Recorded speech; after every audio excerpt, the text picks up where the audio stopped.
और इस वक्त बड़ी खबर आपको बता रहे हैं। दिल्ली से मंथन चल रहा था लगातार और इस मंथन के बाद आखिरकार नाम का फैसला हो गया। दिल्ली की सीएम रेखा गुप्ता बन चुकी है। जी हां, दिल्ली का ताज किसके सर पर होगा, इसको लेकर तमाम तरीके से मंथन किया जा रहा था।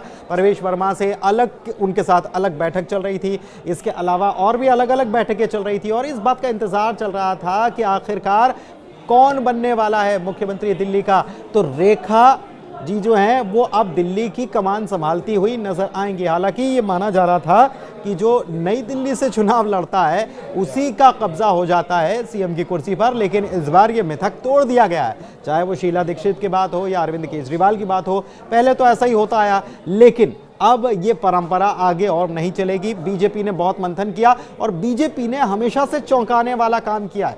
ये पहले भी बीजेपी की तरफ से ये चीजें निकलकर सामने आ रही थी और बीजेपी हमेशा, चाहे मध्य प्रदेश के सीएम की बात चुनने की बात हो या फिर राजस्थान के सीएम को चुनने की बात हो या फिर ओडिशा के सीएम को चुनने की बात हो या छत्तीसगढ़ के सीएम को चुनने की बात हो, हर बार जो अंदाजा लगाया जाता है उससे अलग हटकर, उससे इतर होकर बीजेपी अपना फैसला सुनाती है और बीजेपी ने ये फैसला सुना दिया है और ये इस पर मुहर लग चुकी है। रेखा गुप्ता को सीएम बनाया जाएगा, ये बिल्कुल तय हो गया है। सतीश उपाध्याय का नाम चल रहा था, परवेश वर्मा का नाम चल रहा था और भी लोगों का नाम चल रहा था, लेकिन न्यूज़ 18 ये बता चुका था कि जो भी मुख्यमंत्री बनेगा विधायकों के अंदर से ही बनेगा और विधायकों के अंदर से ही एक नाम आखिरकार चुन लिया गया और सबने मोदी मोदी के नारे लगाते हुए इस नाम पर आखिरकार मुहर भी लगा दी। तो ये बड़ी खबर इस वक्त आपको बता रहे हैं और सबसे पहले न्यूज़ 18 ने इस खबर को ब्रेक किया और ये बड़ी खबर, अब इसके समीकरण जो हैं इसको समझना जरूरी है कि आखिरकार रेखा गुप्ता को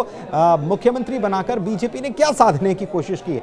हालांकि आपको बता दें कि अभी बहुत सारे चुनाव कई राज्यों में और भी आने वाले हैं और इसको लेकर बीजेपी तैयारी कर रही है, लेकिन उसको साध लिया जाएगा। ऐसा लगता है कि उसको साध लिया भी गया है और उसको साधने के साथ ही यह बड़ा फैसला बीजेपी की तरफ से ले लिया गया है कि रेखा गुप्ता सीएम के तौर पर तय कर ली गई हैं। सीएम की कुर्सी पर रेखा गुप्ता, यानी कि दिल्ली को फिर से महिला मुख्यमंत्री। आपको याद होगा सुषमा स्वराज भी दिल्ली की मुख्यमंत्री रह चुकी हैं और इसके बाद अब बीजेपी की तरफ से रेखा गुप्ता के नाम पर यह मुहर लगा दी गई है। तो बड़ी खबर इस वक्त आपको बता रहे हैं न्यूज़ 18 पर। सबसे पहले यह महत्वपूर्ण खबर, दिल्ली की कुर्सी पर काबिज कौन होगा, इसको लेकर तमाम सवाल बहुत लंबे अरसे से खड़े हो रहे थे और इंतजार किया जा रहा था कि यह नाम का ऐलान आखिरकार कब होता है। और अब इंतजार केवल 20 तारीख का है, क्योंकि 20 तारीख को बड़े पैमाने पर शपथ ग्रहण दिल्ली में होने वाला है।